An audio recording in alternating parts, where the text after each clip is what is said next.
তিনি হলেন হাদিয়ে কুল, তিনি ফখরে রাসূল, তিনি ইমামুল আম্বিয়া, তিনি সাইয়্যিদুল আম্বিয়া, তিনি সাইয়্যিদুল খালায়েক, তিনি আহমদ মুজতাবা, তিনি মুহাম্মদুর রাসূলুল্লাহ। বলেন না চিৎকার দিয়ে সাল্লাল্লাহু আলাইহি ওয়াসাল্লাম। আমাদের নবীজিকে আল্লাহ ভালোবাসার চারটা কারণ দিয়েছিলেন। যেমন 1 নম্বর কারণ জামাল, সৌন্দর্য। আমার নবী কেমন সুন্দর ছিলেন চলেন আপনাদেরকে একটু দৃষ্টান্ত শোনায় দেই হাদিস থেকে। তিনি শরীফের হাদিস হযরত জাবের বর্ণনা করেন, عن جابر بن سمرة رضي الله تعالى عنه قال رأيت رسول الله صلى الله عليه وسلم في ليلة لضحيان وعليه حلة حمراء। হযরত জাবের বলেন আমি হুজুর আকরাম সাল্লাল্লাহু আলাইহি ওয়াসাল্লামকে এক চন্দ্রোজ্জ্বল রজনীতে, এক চাঁদের রজনীতে আমি নবীজিকে দেখতে পাইলাম লাল ডোরাকাটা কাপড় পরিহিত অবস্থায়। হযরত জাবের বলেন আমার দিলের ভিতরে সব সময় এই প্রশ্ন জাগ্রত হইতো যে আসমানের চাঁদ, পূর্ণিমার চাঁদ বেশি সুন্দর না জমিনের পূর্ণিমার চাঁদ মুহাম্মদুর রাসূলুল্লাহ বেশি সুন্দর? আপনারা কোথায় গেছেন নি? তাহলে ইশারা দিলাম, আল্লাহর নাম বললেন না কেন? জোরে বলেন আল্লাহু আকবার। হযরত জাবের বলেন আমার দিলের মধ্যে এই প্রশ্ন জাগ্রত হইতো যে আসমানের চাঁদ বেশি সুন্দর না নবীজি বেশি সুন্দর, কিন্তু আমি মিলাইতে পারতাম না। কেন মিলাইতে পারতাম না? আসমানের চাঁদ যখন পাই নবীজিকে তখন পাই না, আবার যখন নবীজিকে পাই আসমানের চাঁদ পাই না। আলহামদুলিল্লাহ আজকে দুটো চাঁদকে একসাথে পেয়ে গেছি,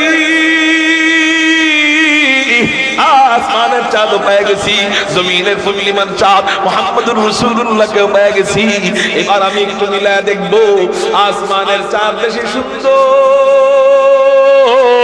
না আমাদের নবীজি বেশি সুন্দর। এই নিয়ত করে হযরত জাবের বলেন ফাজআলতু আনজুরু ইলাইহি ওয়া ইলাল কমার, আমি একবার নবীজির দিক তাকাইলাম, আরেকবার আসমানের দিকে তাকাইলাম, একবার নবীজির দিক তাকাইলাম, আরেকবার আসমানের চাঁদের দিকে তাকাইলাম। বারংবার এমন করার পর আমার দিল সাক্ষী দিতে বাধ্য হলো ফালাহু ইনদি আহসানু মিনাল কমার, আসমানের পূর্ণিমার চাঁদের চেয়েও হুজুর আকরাম সাল্লাল্লাহু আলাইহি ওয়াসাল্লামের চেহারা মুবারক কোটি কোটি কোটি কোটি গুণ বেশি সুন্দর। চিৎকার দিয়া বলি না সুবহানাল্লাহ। আমাদের নবীজির চেহারা আসমানের চাঁদের চেয়েও সুন্দর।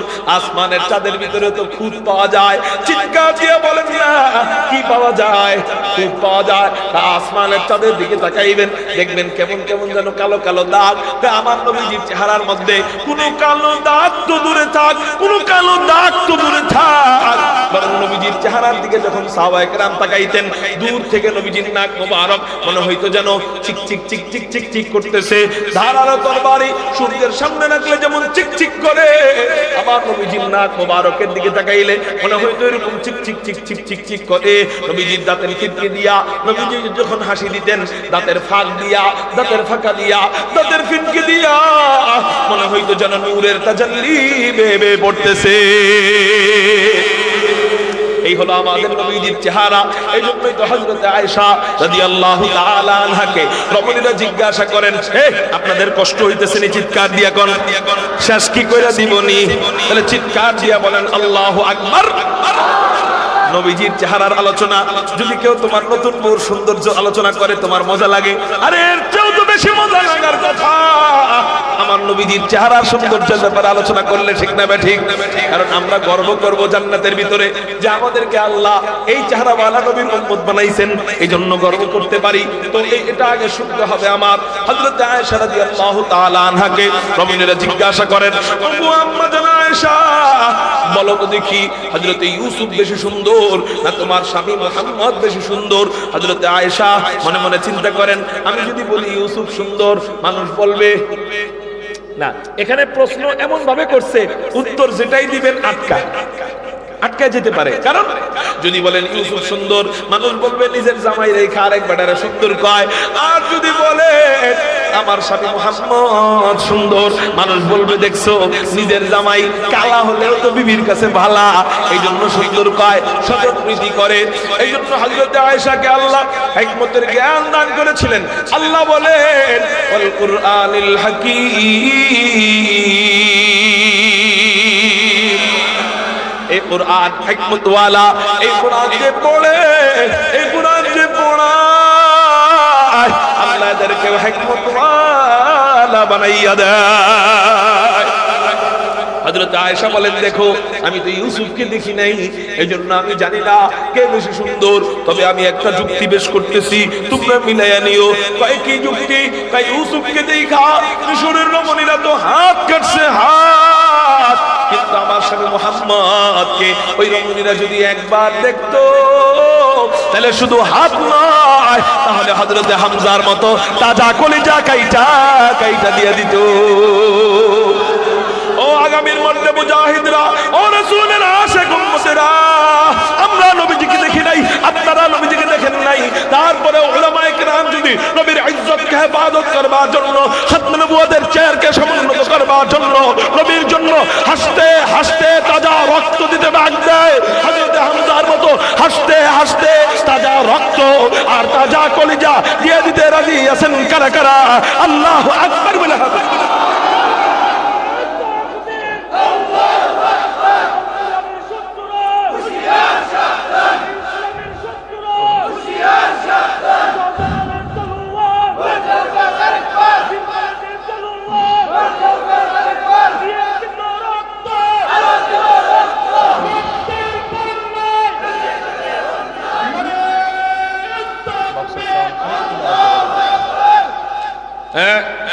আমি কইছি নবীজির কথা, নবীজির কথা তো একটু কইলেন না। কোন কাফের কাফের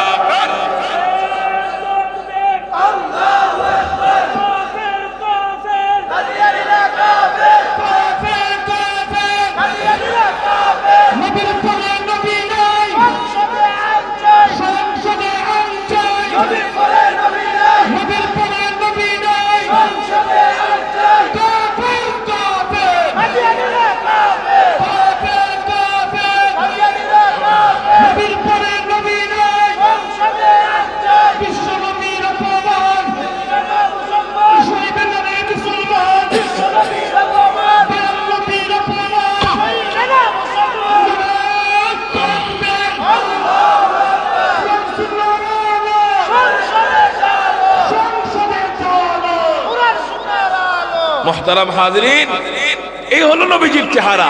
এই জন্যই তো হযরতে আয়েশা রাদিয়াল্লাহু তাআলা আনহা নবীজির শানে কবিতা গাইতেন। কি কবিতা? কয়লানা শামসুন ওয়ালিল আফাকি শামসুন ওয়া শামসি খায়রুম মিন শামসিস সামাই ফা ইন্নাশ শামসা তাতলু বা'দা ফাজরিন ওয়া শামসি তালিউন বা'দাল ইশাই। কারো জবান যেন বন্ধ থাকে না, চিৎকার দিয়ে বলি না আল্লাহু আকবার। হযরত আয়েশা বলেন, ও দুনিয়ার মানুষ সকল শোনো, আসমানের জন্য আল্লাহ একটা সূর্য বানিয়েছেন, আমার জন্য আল্লাহ একটা সূর্য বানিয়েছেন। আসমানেরও এক সূর্য, আমারও আরেক সূর্য। জানো কি তোমরা কোন সূর্য বেশি দামি? আসমানের সূর্যের চেয়ে আমাকে আল্লাহ যে সূর্য দান করেছেন সেই সূর্য কোটি গুণ বেশি দামি। চিৎকার দিয়া বলি না সুবহানাল্লাহ।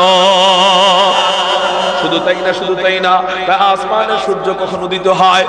আসমানের সূর্য উদিত হয় ফাইন্নাশ শামসা তাতলু বা'দা ফাজরিন ওয়া শামসি তালিউন বা'দাল ইশাই। আসমানের সূর্য উদিত হয় ফজরের নামাজের পর। তোমরা সকালে যখন জাগ্রত হয়ে যাও ওই সময় আল্লাহ আসমানের সূর্যকে জ্বালায় দেয়, আর আমাকে আল্লাহ মুহাম্মদ নামের যে সূর্য দান করেছে এই সূর্য কখন উদিত হয়? আমি যখন ঘুমিয়ে যাই, পুরা দুনিয়া যখন ঘুমিয়ে বিভোর হয়ে যায়, পুরা দুনিয়া যখন নীরব নিস্তব্ধ হয়ে যায়, আমার অন্ধকার ঘরের কোনায় আল্লাহ আমার সূর্য জ্বালায়া দেয়। কারো জবান যেন বন্ধ থাকে না, চিৎকার দিয়া বলি না আল্লাহু আকবার। এই জন্যই তো একবার হযরত হাসান বিন সাবিত চিৎকার দিয়া বলেন, নামটা কি? হাসান বিন সাবিত। উনি কে? উনি নবীজির কবি হাসান বিন সাবিত। একবার নবীজির কাছে যায় বলতেছে, ইয়া রাসূলুল্লাহ, ইয়া হাবিবাল্লাহ, আমি আপনার শানে একটা কবিতা গাইছি। আচ্ছা আচ্ছা আচ্ছা। তাকবীর দেওয়ার পরে মনটা একটু মনোযোগটা কারো কারো অন্যদিকে দেখা যাইতেছে, কার কার মনোযোগ নাই আল্লাহু আকবার বলে দুই হাত আল্লাহরে দেখাই। এতগুলা মানুষের মনোযোগ নাই, হ্যাঁ?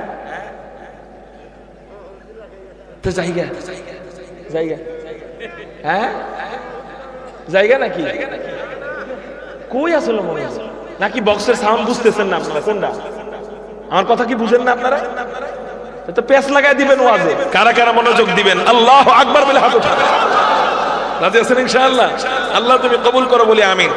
একজনের আমি একটু বুঝতেছিলাম রাতটা আসলে বিরিয়ানি দিবেন না, কিছু দিবেন না তো? খাওয়ান টাউন নাই তো? আলহামদুলিল্লাহ। কম সলেট মাহফিল, সলেট শ্রোতা, কিছু তা সলেট শ্রোতা, এরা হলো আসল শ্রোতা। কারণ খাওয়ান থাকলে আমি মনে করতাম যে মনে হয় খাওয়ানোর জন্য বসা, কিন্তু এখন যারা বসা আসলেই আল্লাহ তার রাসূলের মহব্বতে। অনেকক্ষণ বসে থাকলে একটু মনোযোগ অন্যদিকে যাওয়াটা স্বাভাবিক, ঠিক না বেঠিক? এজন্য আমরা 10টা মিনিট আল্লাহর জন্য দিব। রাজি আছি ইনশাআল্লাহ? একেবারে চাতক পাখির মতো আমার দিকে। হযরত হাসান বিন সাবিত নবীজির কাছে যায় বললেন, ইয়া রাসূলুল্লাহ, ইয়া হাবিবাল্লাহ, আপনি যদি অনুমতি দেন আপনার সামনে আমি একটা কবিতা বানাইছি। নবীজি বললেন, কি কবিতা? হযরত হাসান বিন সাবিত বলেন, রাসূল আপনার সামনে আমি একটা কবিতা বানাইছি, বলবো? নবীজি বলেন, বলো। সেই কবিতা আপনাদেরকে শোনাবনি? হ্যাঁ, যদি শুনেন আমার মুখে তো ওই মজা লাগবে না হাসান বিন সাবিতের কণ্ঠে যত মজা লাগছে, কারণ ওই রুহানিয়াত তো আমার নাই। এই জন্য আমরা মজা লাগুক আর না লাগুক, নবীজি শুনছেন তো এই কবিতা, এই মজা নিয়ে শুনবো এবং আল্লাহু আকবার বলে চিৎকার দিব। পারবো তো ইনশাআল্লাহ? হযরত হাসান বিন সাবিত বলেন, ওয়া আহসানু মিনকা লাম তারাকাতু আইনি ওয়া আজমাল মিনকা লাম তালিদিন নিসাউ খুলিকতা মুবাররাআন মিন কুল্লি আইবিন খুলিকতা মুবাররাআন মিন কুল্লি আইবিন কাআন্নাকা ক্বাদ খুলিকতা কামা তাশাউ।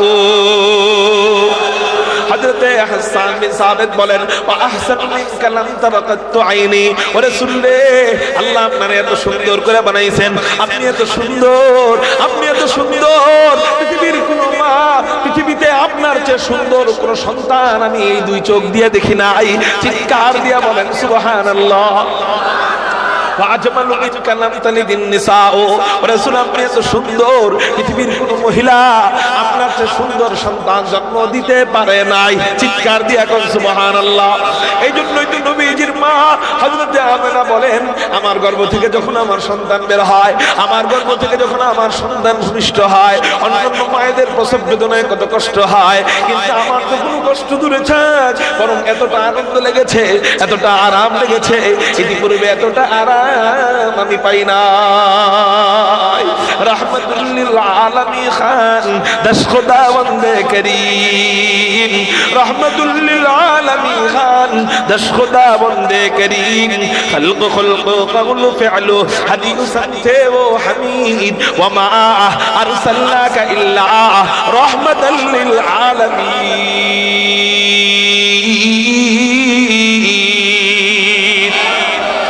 হযরত আমেনা বলেন, আমার সন্তান যখন গর্ভ থেকে বের হয় কোনো কষ্ট হয় নাই। শুধু তাই না, শুধু তাই না, অন্যান্য শিশুরা মায়ের পেট থেকে বের হয়, ময়লা আবর্জনা নিয়ে বের হয়, কিন্তু আমার শিশুকে কে যেন পেটের মধ্যেই জান্নাতি পানি দিয়ে গোসল করায় বের করে। শুধু তাই না, শুধু তাই না, অন্যান্য শিশুরা মায়ের গর্ভ থেকে বের হয়, দুর্গন্ধ নিয়ে বের হয়, কিন্তু আমার শিশুকে কে যেন পেটের মধ্যেই জান্নাতি আতর মাইখা বের করে। এই জন্যই তো নবীজির ঘাম মুবারক থেকে মিশক আম্বরের থেকেও বেশি সুন্দর ঘ্রাণ আসতো। সুবহানাল্লাহ। শুধু তাই না, শুধু তাই না, হযরত আমেনা বলেন, আমার গর্ভ থেকে আমার সন্তান বের হয়, অন্যান্য শিশুরা মুসলমানি ছাড়া অবস্থায় বের হয়, কিন্তু আমার শিশুকে আল্লাহ পেটের মধ্যেই মুসলমানি করা বের করে। শুধু তাই না অন্যান্য শিশুরা মায়ের পেট থেকে বের হয়, আল্লাহু আকবার, সোজা অবস্থায় বের হয়, কিন্তু আমার শিশুকে আল্লাহ সিজদা অবস্থায় বের করছে। এবার আমি আমার শিশুর দিক তাকাইলাম এটা দেখার জন্য যে আমার সন্তানের চেহারাটা কেমন হইল। মা তো এটাই দেখে সর্বপ্রথম যে তার সন্তানটা কেমন হইল। হযরত আমেনা বলেন আমি এটা দেখার জন্য আমার শিশুর দিকে তাকাইলাম। তাকানোর পর আমি হয়রান হয়ে গেলাম, আমি পেরেশান হয়ে গেলাম। এত সুন্দর শিশু কি আবার কারো হইতে পারে কিনা? আমার শিশুর মাথার চুলের থেকে নিয়ে পায়ের তলা পর্যন্ত আপাতমস্তক যেন মুহাম্মদের আলোতে চমকাইতেছিল। চিৎকার দিয়ে বলেন সুবহানাল্লাহ। আল্লাহ পাক রব্বুল আলামিন নবীজির প্রত্যেকটা অঙ্গ প্রত্যঙ্গ দিয়েছিলেন মুহাম্মদ। মুহাম্মদ শব্দের অর্থ হলো প্রশংসিত। জোরে কোন মুহাম্মদ অর্থ কি? হযরত আমেনা বলেন আমি আমার শিশুর চেহারার দিক তাকাইলাম, চেহারাটা প্রশংসিত, চেহারাটা মুহাম্মদ। নাকের দিকে তাকাইলাম, নাকটাও মুহাম্মদ। কানের দিকে তাকাইলাম, কানটাও মুহাম্মদ। চোখের দিকে তাকাইলাম, চোখটাও মুহাম্মদ। কপালের দিকে তাকাইলাম, কপালটাও মুহাম্মদ। নাকের দিকে তাকাইলাম, নাকটা মুহাম্মদ। চেহারার দিকে তাকাইলাম, চেহারাটা মুহাম্মদ। গালের দিকে তাকাইলাম, গালটা মুহাম্মদ। ঠোঁটের দিকে তাকাইলাম, ঠোঁটটা মুহাম্মদ। হাসির দিকে তাকাইলাম, হাসিটাও মুহাম্মদ। কান্নার দিক তাকাইলাম, কান্নাটাও মুহাম্মদ। চোখের দিকে তাকাইলাম, চোখটা মুহাম্মদ। চাহনির দিক তাকাইলাম, চাহনিটাও মুহাম্মদ।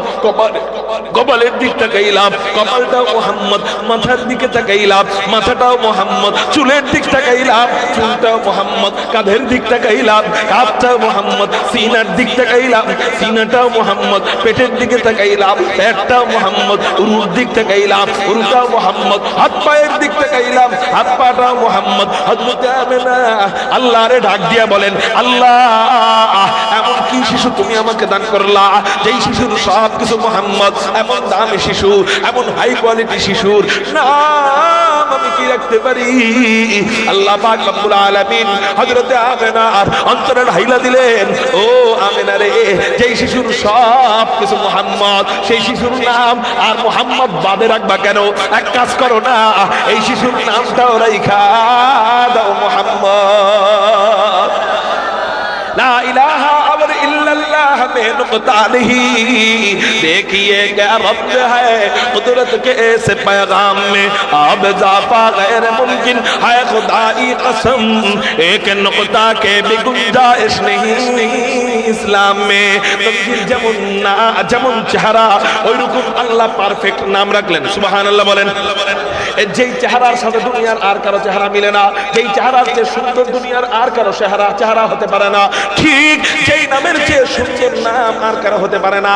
যেমন দেখেন না আমার নবীজির বংশধারার মধ্যেই নবীজির চেয়ে সুন্দর কোনো নাম খুঁজে পাওয়া যায় না। যেমন আমাদের নবীজির নাম মুহাম্মদ, তার পিতার নাম আব্দুল্লাহ, তার পিতার নাম আব্দুল মুত্তালিব, তার পিতার নাম হাশিম, তার পিতার নাম আব্দে মুনাফ, তার পিতার নাম কুসাই, তার পিতার নাম কিলাব, তার পিতার নাম মুররাহ, তার পিতার নাম কাব, তার পিতার নাম লুই, তার পিতার নাম গালিব, তার পিতার নাম ফেহের, তার পিতার নাম মালিক, তার পিতার নাম নজর, তার পিতার নাম কিনানা, তার পিতার নাম খুজাইমা, তার পিতার নাম মুদরিকা, তার পিতার নাম ইলিয়াস, তার পিতার নাম মুদর, তার পিতার নাম নিজার, তার পিতার নাম মাআদ, তার পিতার নাম আদনান, তার পিতার নাম উদাদা, তার পিতার নাম মুকাব্বিম, তার পিতার নাম নাহুর, তার পিতার নাম তাইরাহা, তার পিতার নাম ইয়ারুব, তার পিতার নাম ইয়াসজুব, তার পিতার নাম নাবিদ, তার পিতার নাম হযরতে ইসমাঈল, তার পিতার নাম আবু নাআ, হযরতে ইব্রাহিম আলাইহিমুস সালাতু ওয়াস সালাম।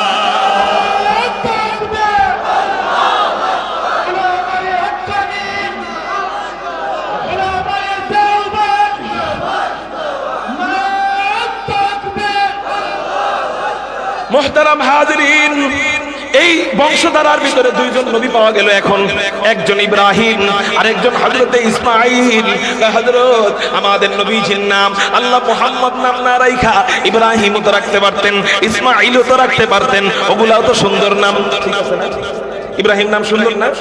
তাহলে ওগুলাও তো রাখতে পারতেন, ওগুলা না রাইখা মুহাম্মদই কেন রাখলেন? আমি বলবো হ্যাঁ, ইব্রাহিম নাম সুন্দর, ইসমাঈল নাম সুন্দর, কিন্তু মুহাম্মদ নামের মতো পারফেক্ট নয়। কেন? কেন? আল্লাহ দেখেন মজার কথা, আল্লাহ নবীজির নামটা আল্লাহর নামের সাথে মিলায় রাখছেন। আল্লাহ লিখতে অক্ষর লাগে 4টা। মুহাম্মদ নবীজির নাম, আল্লাহ দিয়া দিয়েছেন অক্ষর 4টা। আল্লাহ, এই 4 অক্ষরে আল্লাহ কোনো নুক্তা রাখেন নাই। নবীজির নাম মুহাম্মদ, এই 4 অক্ষরে আল্লাহ কোনো নুক্তা রাখেন নাই। মিল পাইলাম কয়টা? 2টা। জোরে বলেন কয়টা? আরো মিল। কয় রাসূল চলো তোমার নিয়ে একটা কালেমা বানাই। কয় কি কালেমা? কয় লা ইলাহা ইল্লাল্লাহ মুহাম্মাদুর রাসূলুল্লাহ। কয় অর্ধেক আমার, বাকি অর্ধেক তোমার। কয় অর্ধেক আমার যেটা লা ইলাহা ইল্লাল্লাহ, এখানেও অক্ষর দিলাম 12টা। তোমার অর্ধেক মুহাম্মাদুর রাসূলুল্লাহ, এখানেও আমি আল্লাহ অক্ষর দিয়া দিলাম 12টা। 3 মিল। 4 নম্বর মিল। আমার কালেমার অংশ 12টা। লা ইলাহা ইল্লাল্লাহ, এই 12 অক্ষরে আমি আল্লাহ কোনো নুক্তা রাখি নাই। তোমার কালেমার অংশ 12টা অক্ষর, এখানেও মুহাম্মাদুর রাসূলুল্লাহ কোনো নুক্তা রাখি নাই। চিৎকার দিয়া বলেন সুবহানাল্লাহ। এই মিলি ইঙ্গিত দেয় আমার নবী শেষ নবী, কারণ অন্য কোন নবীর নামের সাথে এই মিল পাওয়া যায় না।